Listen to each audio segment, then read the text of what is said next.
하나님은 말씀하시는 분이십니다. 여러분, 세상에 많은 신들은 사람이 나무와 돌과 흙으로 만드는 우상일 뿐, 그 우상들이 입이 있어도 말하지 못하고 귀가 있어도 듣지 못하고 눈이 있어도 보지 못합니다. 그래서 인간들을 위해서 해줄 수 있는 것은 아무것도 없는 존재가 이 세상 신들이지만, 하나님은요 어떤 일이든 말씀하신 바를 다 이루시는 분이십니다. 그래서 시편 115편에 보면 이렇게 고백하죠. 다 같이 읽어보겠습니다. 시작. 우리 하나님은 하늘에 계셔서 하고자 하시면 어떤 일이든 이루신다. 이방 나라의 우상은 금과 은으로 된 것이며 사람이 손으로 만든 것이다.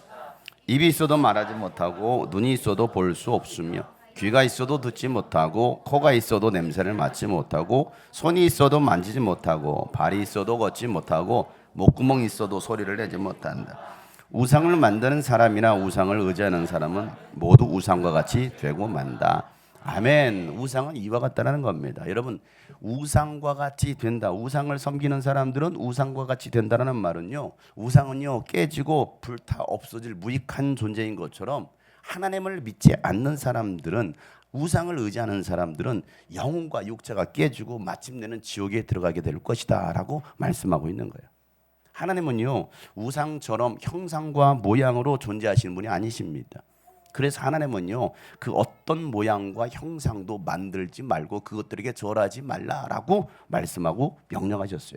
출애굽기 20장에 보면요 4절부터 5절이죠. 다 같이 한번 읽어보겠습니다. 시작. 너희는 너희가 섬기려고 위로 하늘에 있는 것이나 아래로 땅에 있는 것이나 땅 아래 물속에 있는 어떤 것이든지 그 모양을 본떠서 우상을 만들지 못한다. 너희는 그것들에게 절하거나 그것들을 섬기지 못한다. 나 주 너희 하나님은 질투하는 하나님이다.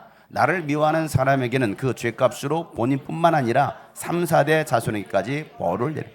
아멘. 우상을 섬기는 자들은 이와 같이 하나님께서 심판하시고 3, 4대 자손에게까지 벌을 내리시겠다라고 말씀하고 계세요. 여러분, 우상은 형상으로 존재하지만 하나님은요 말씀으로 존재하십니다.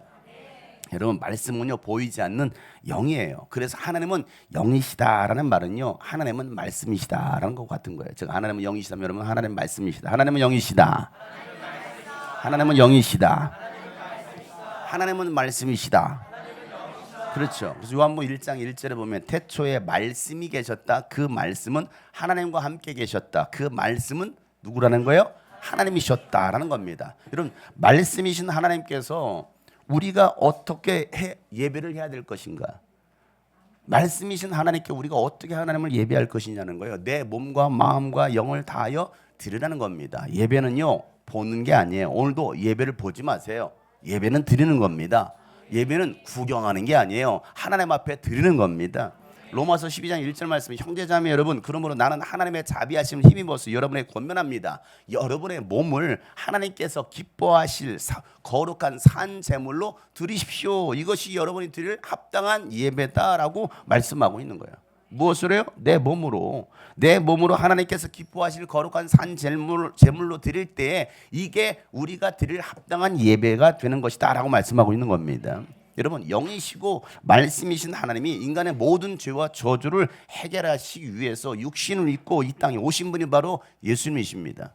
다시 말해서 보이지 않던 하나님이 보이는 하나님으로 오신 분이 누구라고요? 예수님이라는 거예요. 요한복음 1장 14절 말씀 읽어보세요. 시작. 그 말씀이 육신이 되어 우리 가운데 우리는 그의 영광을 보았다.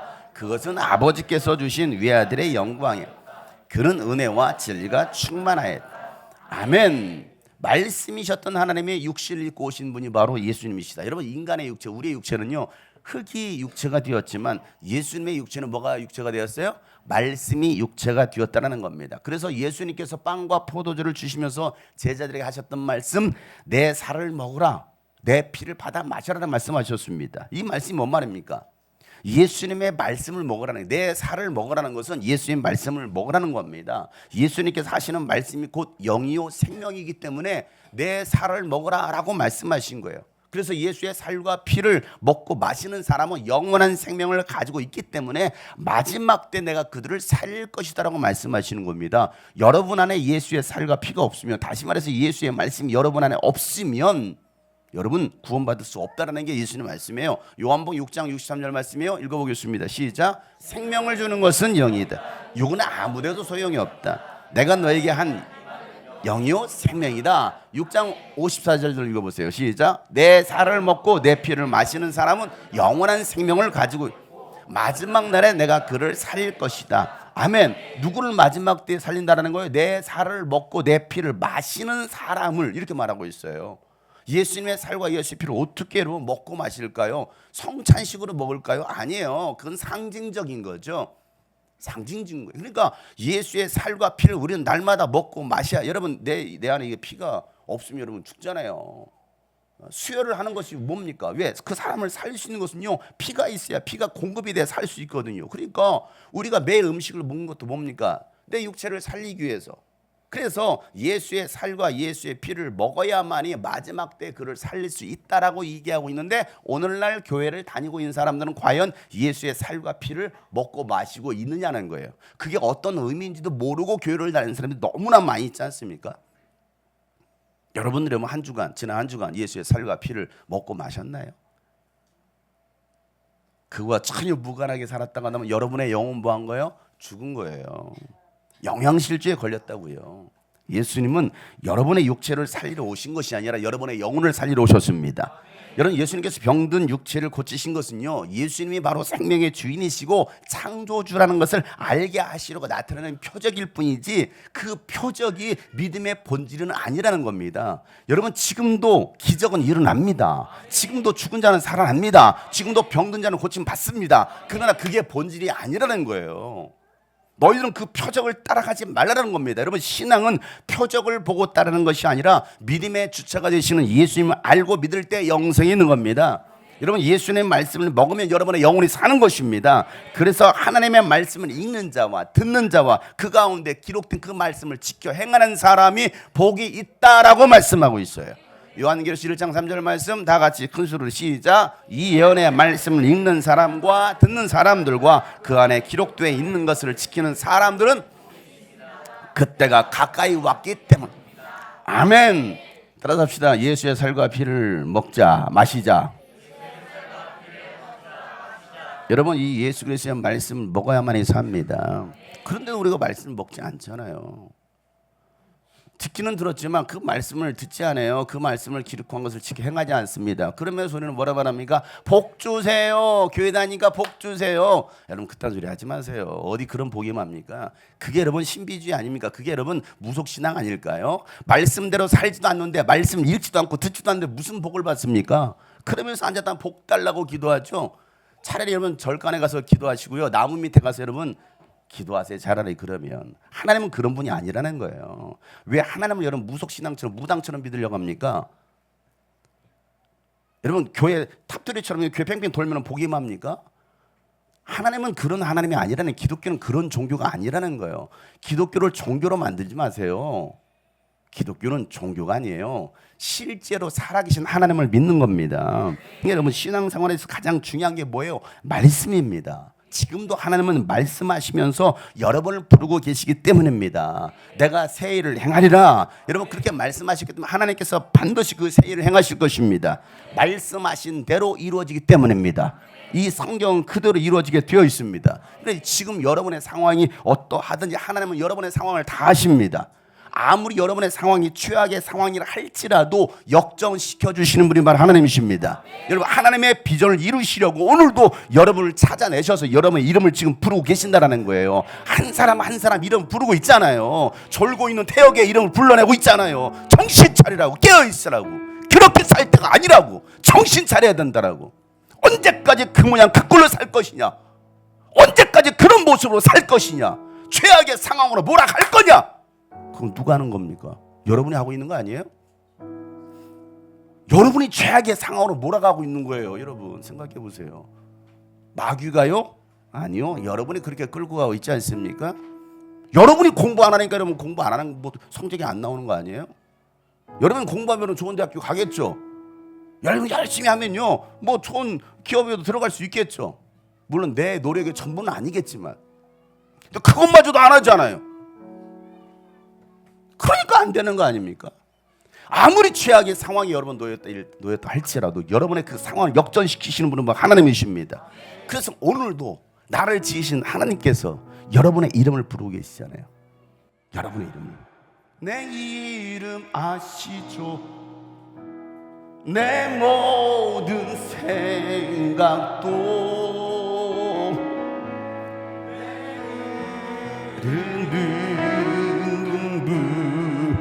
그가 닦아주셨죠. 나를 지으신 주님,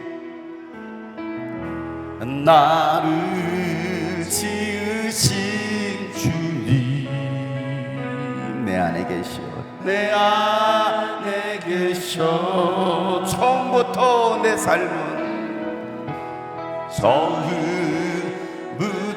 내 삶 주님의 손에 있었습니다. 그의 손에. 자, 우리 옆에 사람 손을 잡아주세요. 너를 지으신 주님, 너를, 하나님이 여러분을 창조하셨습니다. 네 안에 계셔, 내 안에 계셔. 처음부터 네 삶을,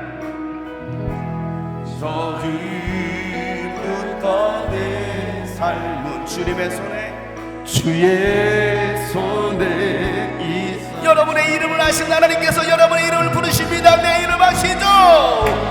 내 이름 아시. 나의 모든 생각도, 나의 모든 계획도, 내 모든 생각도, 내 흐른 눈물, 내 흐르는 눈물 그가 닦아주실 거예요. 그가 닦아주셨죠. 우리 가슴에 두 손 얹고, 그는 내 아버지, 그는 내 하나님은 여러분의 아버지가 되십니다. 그분, 난 그분의, 난 그의 소유.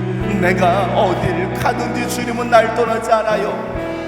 내가 어딜 가든지 날 떠나지. 다시 한번, 그는 내 아버지, 하나님은 나의 아버지가 되십니다. 그는 내 아버지, 난 그의 소유, 난 그의 소유. 내가 어딜 가든지, 내가 어딜 가든지 날 떠나지 않죠. 날 떠나지. 내 이름 아시죠? 내 이름만, 나의 모든 생각과 하시는 하늘에, 내 모든 생각. 아바라 부를 때, 아바라 부를 때, 그가, 그 주님을 기억하세요. 그 주님 앞에 내 이름 아시죠? 내 사랑하는 아들아, 사랑하는 딸아, 오늘 내가 너를 부르고 있다. 내 모든 생각도 아바라 부를 때,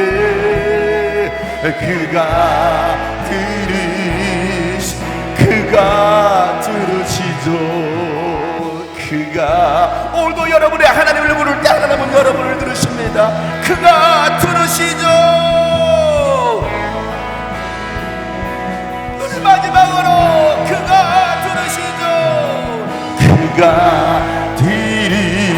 들으시죠. 아멘. 여러분이 하나님을 부를 때 하나님은요, 여러분을 기억하시고 여러분의 이름을 다시 찾아주신 걸 기억하시길 바랍니다. 내가 어떤 상황에 놓였든지, 내가 지금 어떤 모습이든지 하나님은 그 모습을 가지고 뭐라고 말씀하시는 게 아니에요. 하나님은 이제라도, 야, 내 음성 듣고 내게로 왔구나. 나는 여전히 너를 사랑한다. 나는 너를 통해서 새해를 행할 것이다. 이게 하나님의 음성 아닙니까? 하나님께서 빛이 있으라 말씀하시면 땅이 혼돈하고 또 공허하며 흑암이 가득했던 그곳에 하나님의 빛이 들어갔습니다. 빛이 생겼다고요. 무에서 유를 창조하신 하나님이시고 무질서에서 질서를 세우시는 분이 바로 하나님이십니다. 창세기 1장 2절부터 3절 말씀에 한번 읽어보겠습니다. 시작. 땅이 혼돈하고 공허하며 어둠이 깊음 위에 있고 하나님의 영은 물 위에 움직이고 계셨다. 하나님이 말씀하시기를 빛이 생겨라 하시니 빛이 생겼다. 아멘. 여러분 인생 가운데 혹시 여러분 어둠이 찾아왔나요? 흑암이 가득합니까? 깜깜해요? 앞이 보이지 않아 어디로 가야 될지 모릅니까? 여러분 생명의 빛 되신 예수님께서 여러분 가운데 임하시면 어둠은 떠나갑니다. 빛이 있으라. 이게 하나님의 음성 아닙니까? 여러분의 영혼을 향해서 홈페이지에서 빛이 있으라. 여러분의 가정에 빛이 있으라. 아멘. 빛이 임하면 어둠이 떠나갑니다.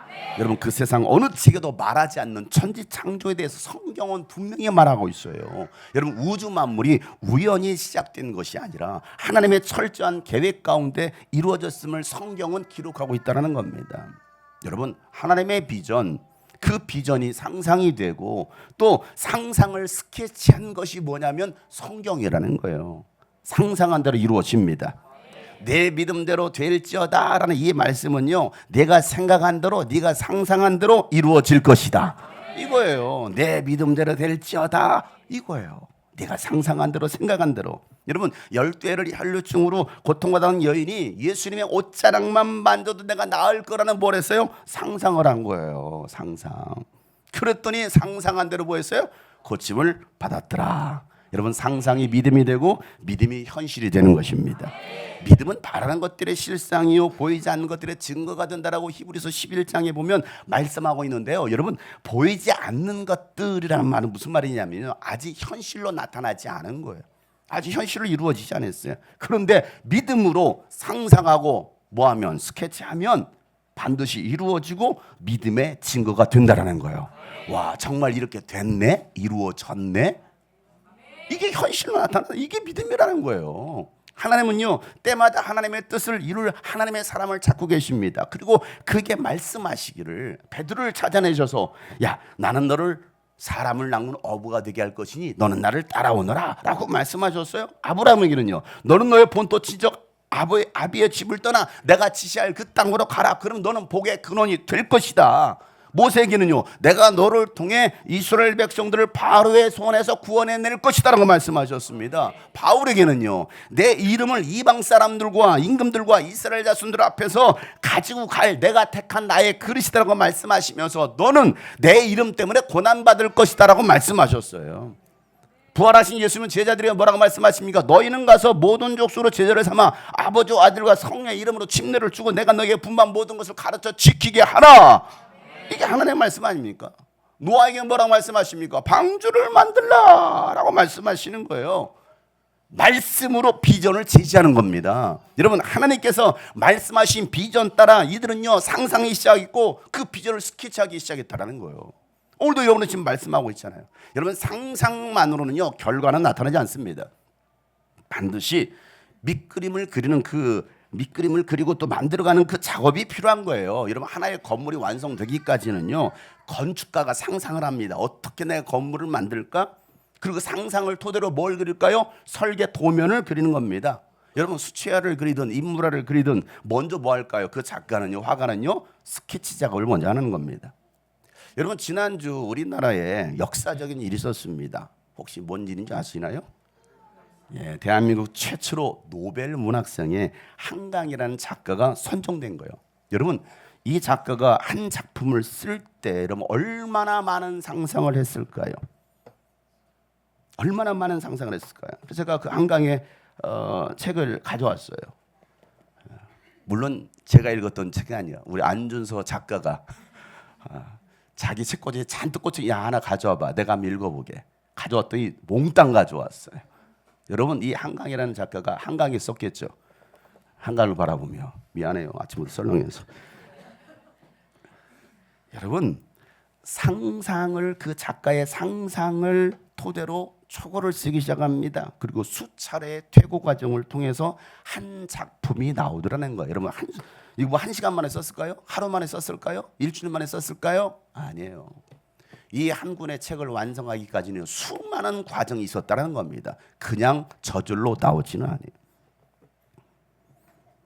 그 뭐하는 그 과정, 수많은 과정을 통해서 한 작품이 나오는 것처럼, 여러분 15세기 이탈리아의 천재적인 미술가 레오나르도 다빈치는요, 어떻게 하면 인간이 하늘을 날 수 있을까, 이걸 상상하기 시작하는 거예요. 어떻게 인간이 날 수 있지? 그러면서 하늘을 나는 새를 막 자세하게 관찰하기 시작했습니다. 여러분, 관찰이 중요한 거예요. 관찰하세요. 옆에 사람 관찰하세요. 관찰이 중요한 거라니까. 그럼 새를 막 관찰하면서 설계한 비행기 그림. 자, 레오나르도 다빈치가 이 설계도를, 그림을, 그 새를 보면서 상상한 그 설계도 하나의 그림을, 그냥 비행기 그림을 남겼습니다. 자, 이 다빈치의 설계도면은요, 훗날 비행기를 만들어내는데, 또 헬리콥터를 만드는 그 이론적 기반을 제공하게 됩니다. 한 사람의 상상력이 현실화시키지 않았지만, 오빌 라이트와 윌버 라이트 형제는요, 라이트 형제죠, 수많은 연구와 도전 끝에 1903년 12월 17일 비행기를 만듭니다. 그리고 최초 동력 비행에 성공하게 됩니다. 비행기 하면 우리는 라이트 형제를 떠올리죠. 러시아 항공 기술자이자 파일럿이었던 이골 시콜스키, 이름도 참 시콜스키, 정말 욕 같아. 시골스러운 이름이에요. 러시아 사람이거든요. 이 시콜스키는요, 그의 나이 50이 된 1939년 미국 최초로 실용이 가능한 헬리콥터 VS-300을 설계합니다. 그리고 제작해서 직접 조종하는데 성공까지 합니다. 여러분, 상상이 현실이 된 거예요. 상상이. 지금 여러분처럼 비행기 보면 저게 비행기야? 라고 생각하시겠죠? 여러분, 저 시대 때는 어마어마한 겁니다. 미국 켄터키 주에는요, 성경에 나오는, 오늘 읽었더니 성경에 나오는 노아의 방주를 실제 크기로 만든 방주가 있어요. 길이가 300규빗입니다. 135m. 그리고 폭이 50규빗, 22.5m. 높이가 30규빗, 13.5m로 2만 1000톤, 2만 1000톤 정도의 무게가 나가는 저 방주를 만들어 놨어요. 저기에는 5만 마리 이상의 동물들을 실을 수가 있습니다. 한 규빗은요, 팔꿈치에서 손끝까지입니다. 약 45cm, 48cm 정도 되는 거예요. 이게 한 규빗입니다.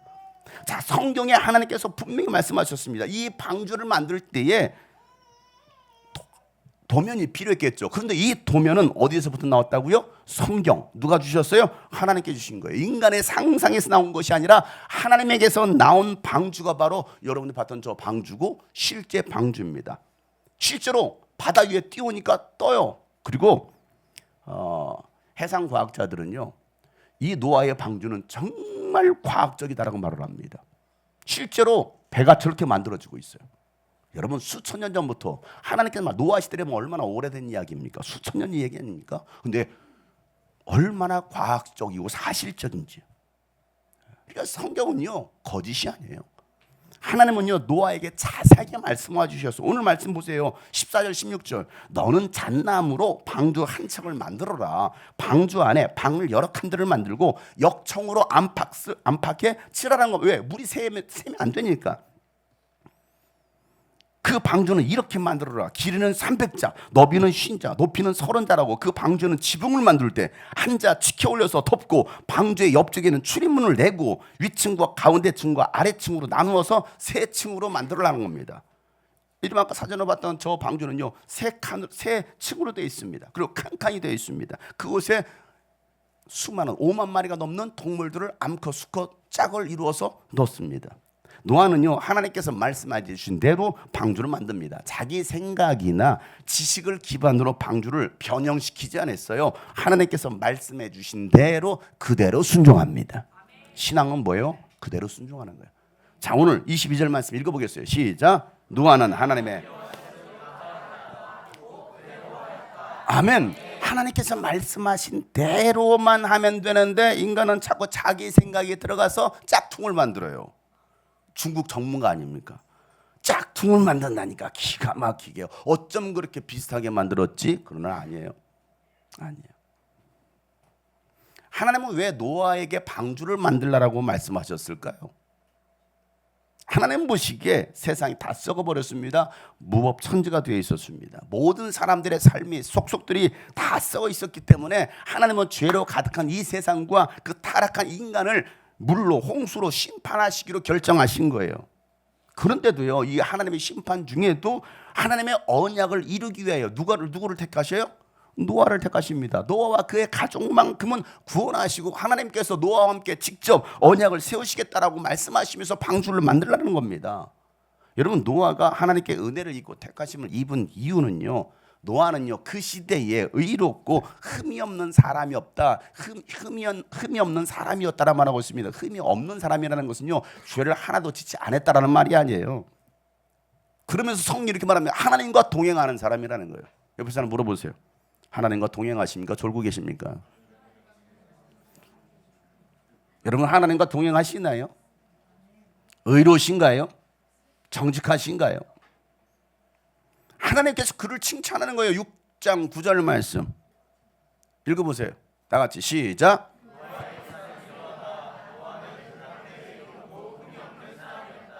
노아는 아멘. 노아는 그 당대 뭐한 사람이에요? 의롭고 흠이 없는 사람이라는 거예요. 의롭고 흠이 없다. 노아는 하나님과 동행하는 사람이었다는 거예요. 여러분, 세상이 다 타락하고 썩었어도요 노아만큼은 하나님을 기쁘시게 하려고 하나님의 말씀대로 순종하려고 하고 세상 속에서 자신을 더럽히지 않고 거룩한 삶을 살려고 몸부림쳤던 사람이 바로 노아였다라는 거예요. 그러니까 하나님께서 그에게 은혜를 베푸시지 않느냐는 거예요. 사랑하는 성도 여러분, 우리가 사는 세상이 아무리 불법이 가득하고 하나님의 말씀과는 정반대로 흘러가는 세상이어도 믿음의 사람은 세상 속에서 적당히 즐기며 살아가는 사람들이 아니라 세상과 타협하지 않고 자신을 지켜내는 사람들입니다. 어떻게 지켜낼 수 있습니까? 오직 하나님의 말씀을 통해서만 우리는 지켜낼 수 있다는 겁니다. 하나님의 뜻이 무엇인지, 하나님께서 기뻐하시는 것이 무엇인지를 분별할 수 있는 사람이 여러분 지켜내지 않겠습니까? 그래서 로마서 12장 2절에 이렇게 말씀해. 여러분은 이 시대의 풍조를 뭐하지 말고 본받지 말라. 마음을 새롭게 함으로 뭐하고 변화를 받아라. 그리고 다 같이 시작. 하나님의 선하시고 기뻐하시고 완전한 뜻이 아멘. 분별하라는 거예요. 분별하며 살라는 겁니다. 세상 사람들이 뭐라고 해도 시대의 풍속, 시대의 문화를 본받지 말고 다 세상이 지금 다 그러지 않습니까? 세상이 다 모든 나라가 모든 세상이 다 동성애를 찬성하지 않습니까? 그러니까 우리도 법안에서 찬성 통과시켜야 됩니다 라고 말하고 있지 않습니까? 세상이 다 그래도 우리나라는 그래서는 안 된다라는 거예요. 아멘 안 하시는 사람들은 다 동성애를 인정하는 거예요? 세상이 다 그렇게 흘러도 믿음의 사람만큼은 하나님의 사람만큼은 절대 허용해서는 안 된다라는 겁니다. 이게 성경의 원리 아닙니까? 세상 친구들이 다 그렇게 살아도 맨날 게임만 하고 살아도 너희들만큼은 그렇게 살아서는 안 된다라는 거야. 이게 세상에 썩어 있는 삶의 인간의 속속들이 모든 삶이 다 썩어 있다라는 거예요. 어디다 여러분 적용시킵니까? 여러분, 하나님이 왜 그런 걸 하지 말라고 합니까? 여러분의 육체를 살리시려고, 건강을 지키라고, 여러분의 영혼을 지키려고. 하나님 하지 말라고 하는 것 같다. 왜 우리는 자꾸 끝끝내 우겨가면서 하고 있느냐는 거예요. 이 세상 풍조를 본받지 말라는 건데 늘 하나님의 말씀으로 마음을 새롭게 변화를 받아서 우리 인생을 깨끗게 하라는 데 말이에요. 하나님이 거룩하시니 너희도 거룩하라고 말씀하시는데 왜 우리는 그 하나님의 거룩성을 깨뜨리고 있느냐 이거야. 시편 119편에 보면 9절에 젊은이가 어떻게 해야 그 인생을 깨끗하게 살 수 있습니까? 그건 주님의 말씀을 지키는 그거밖에 없다라는 거예요. 하나님의 말씀을 지키는 거. 여러분, 자녀들에게만 하나님의 말씀대로 살아라고 하지 마시고 우리 부모 세대들이, 어른 세대들이요, 성인들이요, 하나님의 말씀을 지켜 사시기를 바랍니다. 그래 여러분, 적어도 할 말이 있는 부모 아니에요? 어른들 아닙니까? 할 말 없는 부모들 되지 마세요. 어른들 되지 마세요. 어른들이 다 그렇게 하니까 여러분 다 그래 보고 배우는 거 아닙니까? 지금 한국 사회의 문제가 여러분 이 아이들의 문제입니까? 어른들 세대가 문제가 아닐까요? 어른들이 부끄러움을 알아야 돼요. 노아는요 하나님의 말씀을 지켰습니다. 시키는 대로 다 했습니다. 생각이 없어서 감정이 없어서가 아니에요. 자신의 계획도 다 미루고 하나님께서 말씀하신 대로 순종했을 때 여러분 가정뿐만 아니라 인류의 구원을 이어나가는 그루터기가 되더라는 거예요. 누가요? 노아와 그의 가족이. 여러분 노아의 삶의 우선순위는요 하나님의 비전이었습니다. 그 비전을 이루기 위해서요 상상했고 구체적으로 스케치한 거예요. 도면을 그리기 시작한 겁니다. 하나님께서 여러분에게 비전을 주셨다면 이젠 그 비전을 이루기 위해서 여러분 상상해서 멈추지 마시고 구체적으로 스케치를 해야 됩니다. 이런 비전을 여러분 스케치할 때 요구되는 게 뭡니까? 내려놓음이고요 자기 포기라는 거예요. 이게 안 되면요 절대 안 돼요. 아브라함도 모세도 베드로도 바울도 하나님의 비전을 받았을 때 모든 것을 다 내려놓고 순종함으로 그 길을 따라갑니다. 제자는요 자기 포기할 줄 아는 사람이 제자가 되는 거예요. 이게 안 되잖아요. 절대 제자가 안 됩니다. 노아가 하나님께 택함을 받고 방주를 만들라는 그 비전을 받았을 때에 그의 나이가 500세가 넘었을 때예요. 500세가 넘었을 때, 그리고 방주를 다 만들었을 때의 나이가 600세였어요. 600세. 노아는요 950세를 살고 죽었기 때문에 어찌 보면 그의 인생의 후반을 방주 만드는 일로 살았다고요. 생각해 보세요. 600세에 방주를 만들었으니까. 사람들은요 노아에게 인생 헛살았다라고 비난했을 거예요. 보이지도 않는 하나님을 맹신한다라고 조롱했을 것입니다. 야 마른 하늘에 무슨 홍수가 나서 인류를 멸하느냐라고 비웃었을지도 몰라요. 그리고 그런 평상시처럼 즐기고 마시고 시집가고 장가가며 살았겠죠. 노아의 가정은요 그럼에도 불구하고 묵묵하게 하나님께서 보여주신 비전대로 그냥 뚝딱뚝딱 그들이 뭐라고 말하든 뚝딱뚝딱이가 돼가지고 그냥 뚝딱뚝딱 방주를 만들더라는 거예요. 내가 우리 어린이들과 예배할 때 이 찬양을 많이 불렀어요. 노아 할아버지 배를 만든다. 노아 할아버지 배를 짓는다. 높은 산 꼭대기에다 배를 짓는다. 앞집에 김서방 뒷집에 모두가 반대하여도 하나님 말씀대로만 지켰습니다. 뭘 더 하려고 그래. 노아 할아버지 배를 짓고 있어요. 누가 뭐라고 하든 앞집에 김서방이 뒷집에 박서방이 누가 뭐라고 하든 난 또 배를 짓는다 이거예요. 누가 장용석 목사를 향해서 뭐라고 하든 나는 또 배를 짓는다. 여러분 개가 짖는다고 기차가 섭니까? 지나가는 거예요. 아무리 짖어보세요. 저는 멈추지 않습니다. 갑니다. 우리 교회는 갑니다. 질주합니다. 어디까지? 표대를 향하여. 아까 찬양했잖아요. 우리 유란이가 웃을 때까지 저는 갑니다.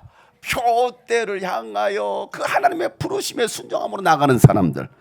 이런 마지막 때는요 이 노아와 같은 때, 노아의 때와 같을 것이다라고 말씀하시는 거예요. 여러분 예수님의 재림이 가까웠고 세상이 끝날에 다가왔으니 회개하고 예수님을 믿으라고 말하면요 세상 사람들 비웃습니다. 아이고 천국과 지옥이 어디 있어 보이지 않는 그것이 어디 있느냐라고 말합니다. 때로는 교회를 욕하고요 기독교인으로 욕합니다. 노아의 때와 같을 거라고. 그런데 예수님께서 말씀하신 그대로 되고 있어요. 마태복음 24장 37절에 보면 예수님께서 마지막 때 이런 일이 일어날 거라고 말씀하시면서 노아의 때와 같이 이 인자가 올 때도 예수님 다시 오실 때도 그럴 거라는 겁니다. 홍수 이전 사라 시대에 노아가 방주에 들어가는 날까지 사람들은 먹고 마시고 장가가고 시집가며 지냈다는 겁니다. 홍수가 나서 그들을 모두 휩쓸어 가기까지 그들은 아무것도 알지 못하였고 인자가 올 때도 그럴 거라는 겁니다. 방주를 다 만들어 놓고 이제 잠시 후면 비가 올 겁니다. 홍수가 올 겁니다. 여러분 빨리 타세요 해도 사람들은 비웃는 거예요. 왜? 아무런 변화가. 그리고 마지막 문이 닫혔어요.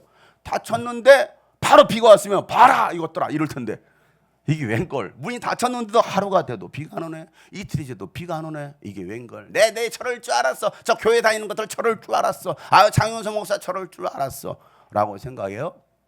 그런데 딱 하나님의 시간이 되니까, 하나님의 때가 되니까 갑자기 하늘문이 확 열리니 막 폭우가 확, 밤과 낮과 아침 그냥 40주야를 그냥 그냥 하늘문이 열리는 거, 하늘문이 열리는 거. 생각해 보세요. 40주와 한 3년 전에 보면 여기가 하늘문이 열렸잖아요. 우리 여기가 완전히 다 잠겼잖아요. 기억나시나요, 여러분? 그때 비 어마어마하게 왔을 때 서울도 다 잠기고. 여기 제가 우리 차량운에 끝나고 왔거든요. 금요일에 끝났을 땐가 그랬을 거예요. 수요일인가 금요일 딱 끝나고 차량운에 하고 한 10시 50분인가 11시 다 돼서 교회 주차장으로 들어왔어요. 주차장에 들어오기 전에 3번 IC를 빠져나오는데 3번 높은 데잖아요. 내려오니까 그냥 차가 잠기더라고. 반전에 잠기더라고. 이거 왜 이렇게 비가 많이 와? 근데 차들만 뭉뭉 떠 있어. 우리 건너왔잖아요. 근데 이쪽 라인도 막 비가 막 잠기기 시작한 거야. 그래서 교회 좀 넘어왔습니다. 이쪽까지는 비가 안 넘어왔어요. 제가 차로 주차 딱 받쳤습니다. 받치고 나서 이렇게 비가 많이 와서 잠깐 나갔는데 갑자기 저쪽에 뚝이 터졌는지 물이 막 내려오는 거야. 그래서 이만은 교회 이 주차장 치다 훨씬 낫거든요. 여기로 막 밀려들기 시작하면 시커먼 쓰나미처럼, 일본의 쓰나미처럼 막 지하실로 막 물이 들어오는 거예요. 여러분 순식간이더라고. 5분도 안 됐는데요. 지하실을 차버렸어요. 제가 어떻게 했을까요? 순식간에 비가 들어오니까 차를 빨리 빼야겠더라고. 얼른 차를 뺐어요. 차 2대를 빼놨습니다. 차 빼놓고 그다음에 차 한 대가 또 벤츠가 주차 있었어요. 전화를 했어. 안 받아. 그 밤에 전화하니까 웬 낯선 번호가 전화는 귀찮았는지 전화를 안 받더라고. 몇 번을 전화를 안 받았어. 제가 또 얼마나 착한지 문자를 보냈어. 주차장 잠기고 있습니다. 그랬더니 당장 나오더라고. 당장 나와. 야, 그렇게 전화할 때는 안 받더니 지금 차 잠기고 있습니다. 그럴 때 나오더라고. 여러분 그 사이에 벌써 차가 반절이 잠겼어요. 교회 차는 다 빼놓고. 그러면 그 정도 차를 빼줬으면 저한테 뭐라고 해야 돼요? 고맙단 말도 안 해. 이게 세상 사람들이에요. 세상 사람들. 순식간이에요. 근데 보세요. 잠깐 1시간 동안 그 비가 내린 거였거든요. 40일을요 쉬지 않고 비가 내린다고 생각해 보세요. 온 땅이 다 잠기는 거예요. 여러분 인류 역사는 하나님의 그 설계도 안에서 돌아가고 있습니다. 여러분 인류의 시작이 있었던 것처럼 인류의 끝도 있습니다. 하나님께서 정하신 때가 되면 반드시 그날이 오게 될 것입니다. 여러분 아직 그날이 오지 않은 이유가 어디 있을까요? 하나님께서 한 영혼이라도 더 구원하시려고 여러분을 위해서 오래 참고 계시는 거예요. 그래서 오늘 이 자리에 와 앉아 있는 거 아닙니까?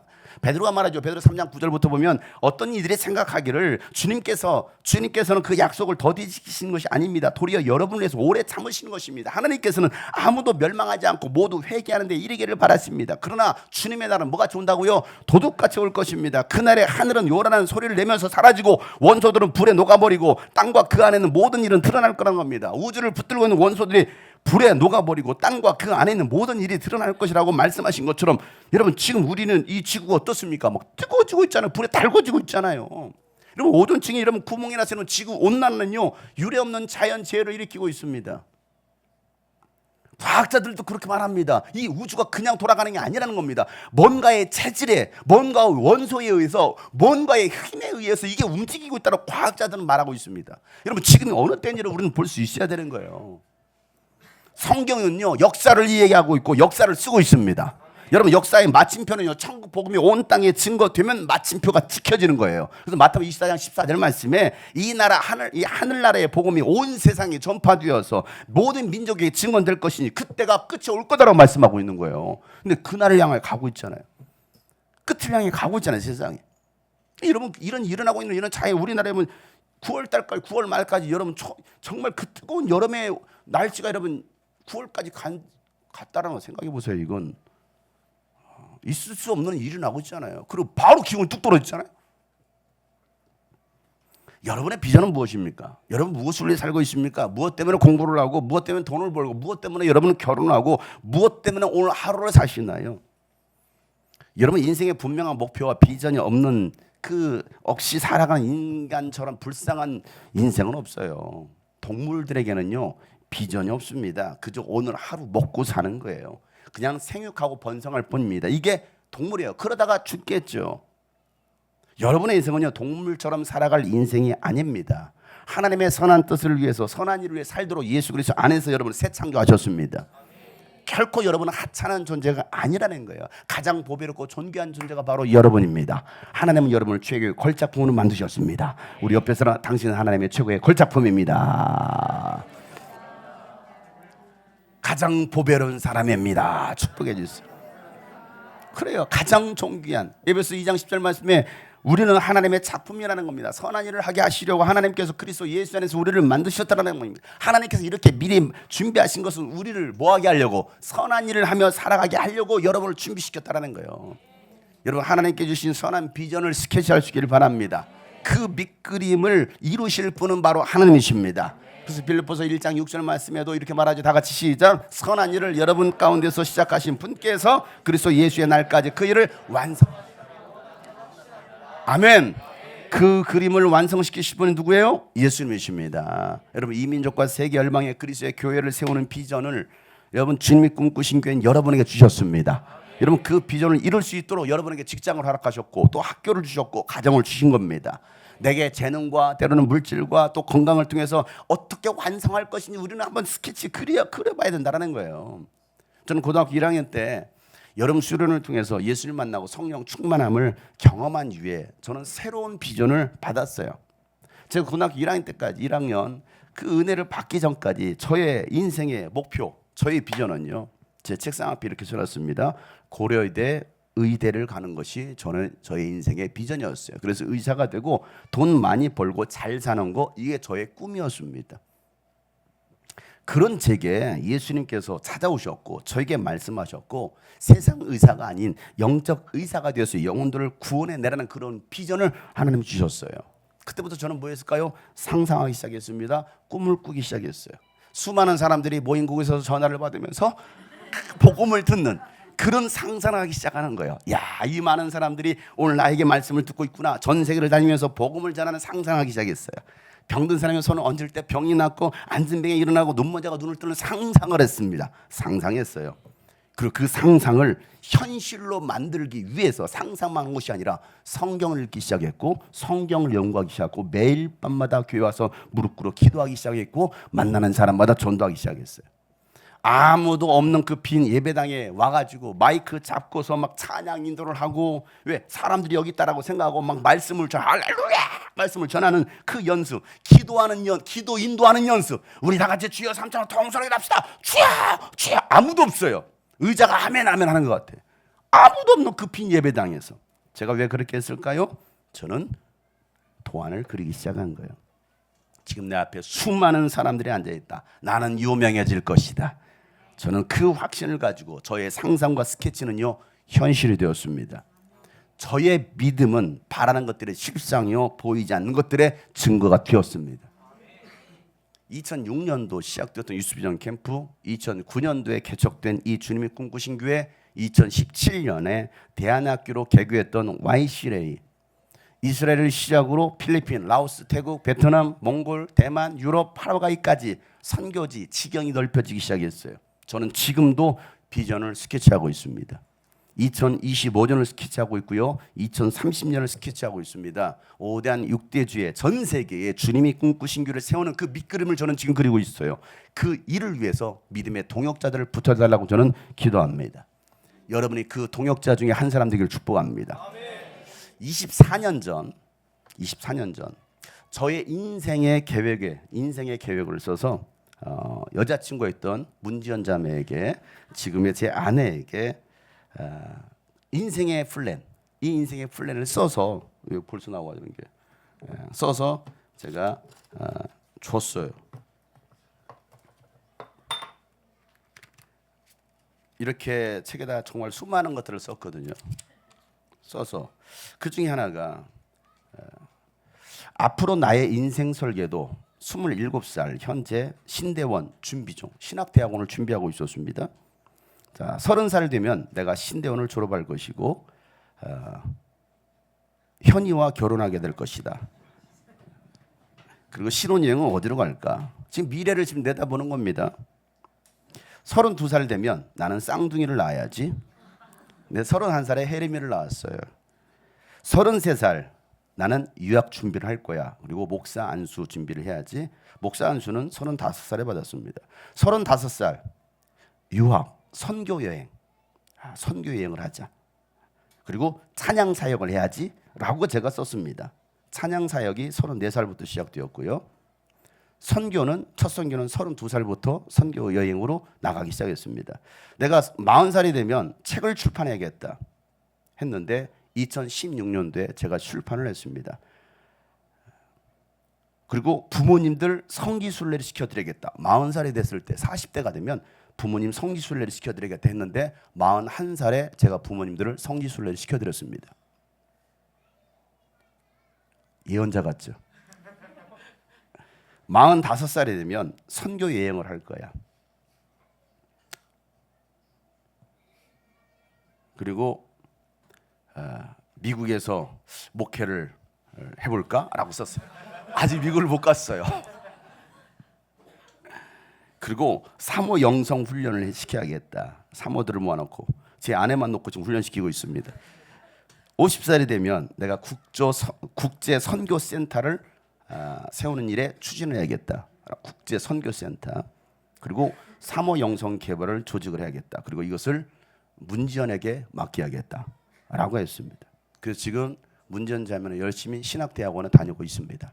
여러분이 아셨는지 모르겠지만 60살이 되면 내가 자녀들을 다 쫓아내버릴 것이다. 얼마 남지 않았다 얘들아. 그리고 이제는 고아원을 후원해야겠다. 이 자식들은 다 버리고 고아원을 후원해야겠다. 70살이 되면 정년 퇴임을 하고 그때부터는 선교 목회를 해야겠다. 바울처럼 그리스도의 복음을 위해. 80살이 되면 모세처럼 모세가 80살에 하나님의 부름을 받고 사역을 했으니까 모세 영성원을 세우고 그 일들을 준비하겠다. 100살 되면 너무 많이 살은 것 같은데 라고 제가 썼습니다. 그리고 이렇게 썼어요. 우리 이렇게 살아가자. 성의의 꿈, 현의의 꿈을 위한 삶을 잘 들어요. 성의의 꿈, 현의의 꿈을 위한 삶이 아닌 그리스도의 꿈을 위하여 더 많이 기도하고 더 많이 공부하고 더 많이 찬양하고 더 많이 사랑하고 라는 인생 플랜을 제가 20대 때 결혼하기 전에 신대원을 준비하면서 썼어요. 그리고 그 옆에 또 이런 위로 편지를 쓴 것 같아요. 당신 험한 길 살아봤군요. 당신 외로운 길 살아봤군요. 이런 데는 깔아봐 잔잔하게.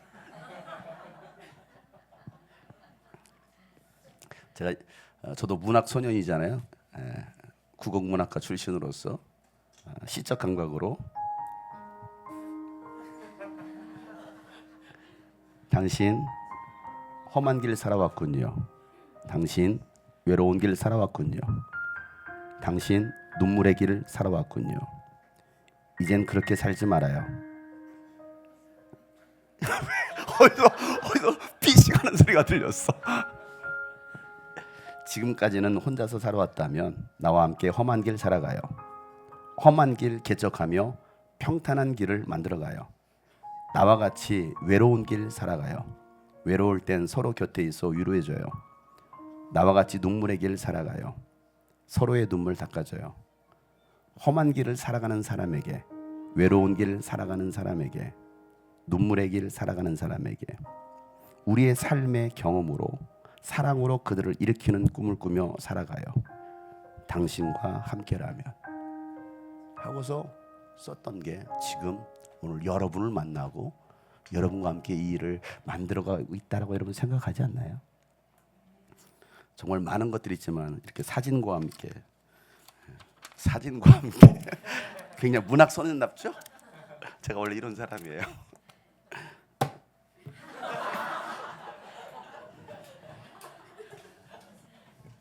여러분 한 25년 전 스케치했던 30년 전에 스케치했던 그 모든 일들이 거의 비슷하게 이루어지고 있지 않습니까? 하나님의 아들로 오신 예수님은요 자신의 계획이 아닌 아버지의 계획으로 사셨습니다. 아버지께서 보여주시고 말씀해 주신 대로 하셨습니다. 아버지의 아들로 순종하는 삶을 사신 분이 바로 예수님이십니다. 그래서 요한복음 5장 19절 말씀에 보면 예수께서 그들에게 말씀하시기를 내가 진정으로 너에게 말한다. 아들은 아버지께서 하시는 것을 보는 대로 따라할 뿐이요 아무것도 마음대로 할 수 없다. 아버지께서 하시는 일은 무엇이든지 아들도 그대로 한다라는 겁니다. 마지막 십자가의 죽음을 앞두고 예수님은요 겟세마네 동산에 오르셔서 아버지의 뜻을 구합니다. 자신의 뜻이 아니에요. 예수님도 이 십자가의 고통만큼은 피하고 싶었던 겁니다. 내 뜻대로 마옵시고 아버지의 뜻대로 되기를 원하나이다. 마태복음 26장 39절에 예수께서 조금 더 나아가 얼굴을 땅에 대고 엎드려 기도하기를 시작. 나의 아버지 하실수만 있으시면 이 잔을 내게서 지나가게 해주십시오. 그러나 내 뜻대로 하지 마시고 아버지의 뜻대로. 아멘. 예수님 이 기도를 3번씩이나 땀방울이 핏방울 되도록 기도하셨어요. 42절에 또 기도하고 예수께서 다시 2번째로 가서 기도하시기를 나의 아버지 내게 마시지 않고서는 이 잔을 내게서 지나갈 수 없는 것이면 아버지의 뜻대로 해주십시오라고 말하고 있잖아요. 여러분 기도는요 자기 싸움입니다. 하나님 비전에 굴복시키는 게 바로 기도입니다. 나는 죽고 주만 살고 나는 없고 주만 있는 삶을 위해서 기도하는 겁니다. 여러분 우리 신앙의 모델은 예수 그리스도십니다. 그리고 그 믿음의 길을 걸어갔던 수많은 믿음의 선배들입니다. 대제사장들과 율법학자들과 바리새파 사람들 그리고 예수님의 가족 친척들은요 예수를 마귀의 종 미친 사람이라고 취급했습니다. 스데반을 향해서도 바울을 향해서도 미친 사람이라고 말했습니다. 세상 사람 눈에는요 제대로 신앙사는 사람들을 보면은 모두 광신자처럼 보이는 거예요. 성경이 이런 사람들을 뭐라 말합니까? 세상이 감당할 수 없는 믿음의 사람이라고 히브리서 11장에 쓰고 있어요. 사랑하는 성도 여러분, 오늘도 하나님은 여러분에게 말씀하십니다. 내가 새해를 행하리니 내가 너를 통해 반드시 이루리라. 여러분 상상이 현실이 될 것입니다. 그날을 바라보면서 구체적인 그림을 그리시길 바랍니다. 여러분 주님이 꿈꾸신 교회 세대별 비전 가치가 있는 거 아십니까? 주보에 써 있어요. 세대별 10대, 20대, 30대 10대는 하나님을 구해야 됩니다. 20대들은요 하나님의 꿈을 위해서 철저히 준비해야 됩니다. 30대는요 영향력을 발휘할 수 있는 세대가 되는 것입니다. 40대는요 이제는 지도자들, 영적 리더들을 세우는 세대가 되고 50대는요 교회를 세우는 것입니다. 60대는요 하나님의 꿈을 이루는 세대가 되는 비전이 우리 교회 비전이라는 거예요. 세대별 비전 같이 이 하나님의 비전이 여러분의 비전이 되고 주님이 꿈꾸신 교회의 비전이 여러분의 비전 되기를 주님으로 축복합니다. 그래서 오늘도 하나님은 상상만 하지 말고 이제는 구체적으로 뭐 해라? 스케치해라. 내가 반드시 이루리라. 함께 고백합시다. 이 세상 살아가는 동안에 나의 힘을 의지할 수 없으니 기도하고 낙심하지 말 것은 주께서 참 소망이 되심이라. 주의 길을 걸어가는 동안에 주의 길을 걸어가는 동안에 세상의 것 의지할 수 없으니 감사하고 낙심하지 말 것을 주께서 참 기쁨이 되시니 하나님의 꿈이 나의 비전이 되고 예수님의 성품이 나의 인격이 되고 나의 인격이 돼 성령님의 권능이 나의 능력이 되길 원하고 바라고 기도 하나님의 꿈이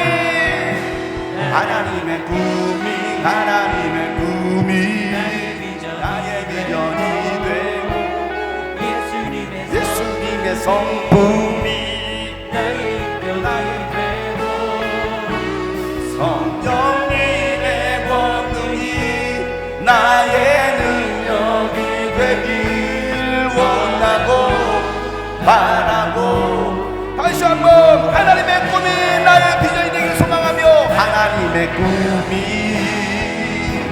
나의 비전이 되고 예수님의 그렇습니다. 나의 인격 되게 하여 주옵소서.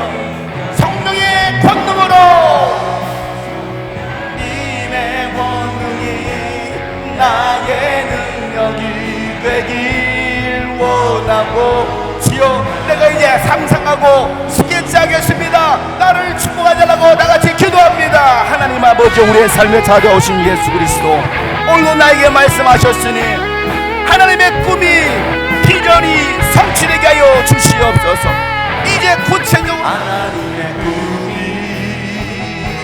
나의 비전이 되고 예수님의 성품이 나의 인격이 되고 성령님의 권능이 나의 능력. 우리는 할 수 없습니다. 하나님이 우리를 붙들어 주셔야 됩니다. 하나님이 여러분의 삶을 붙들어 주셔야 됩니다. 다시 한번 나의 꿈이 아니라 하나님의 꿈을 가지고 하나님의 꿈이 나의 비전이 되고 예수님의 성품이 나의 인격이 되고 성령님의 권능이 나의 능력이 되기 원하고. 우리 마지막으로 옆에 사는 손을 붙잡고 하나님의 꿈이 너의 비전이 되고 하나님의 꿈이 너의 비전이 되어라. 너의 비전이 되고 예수님의 성품이 너의 인격이 되고 너의 인격이 되고 성령님의 권능이 나의 능력이 되길 원하고 바라고 기도합니다. 원하고 바라고 기도합니다. 원하고 바라고 기도합니다. 아멘. 하나님이 주신 그 비전을 스케치함으로 주님께서 이루실 그날을 바라보며 함께 그 길을 걸어가는 우리 모든 성도들 되도록 축복하여 주시옵소서. 어떠한 상황 속에서 오직 하나님만을 의지하는 우리 모두가 되게 도와주시고 하나님의 말씀을 붙들며 살아가는 저희들 되게 하여 주시옵소서. 이제는 우리 구주 예수 그리스도의 은혜와 하나님 아버지의 놀랍고도 지극하신 사랑과 성령님의 감화 감동 교통 충만하심이 오늘 말씀 붙들고 나가는 모든 하나님의 사람들 머리 위에 이제부터 영원토록 함께 하시기를 간절히 축복하며 기도하옵나이다. 아멘. 하나님 아버지.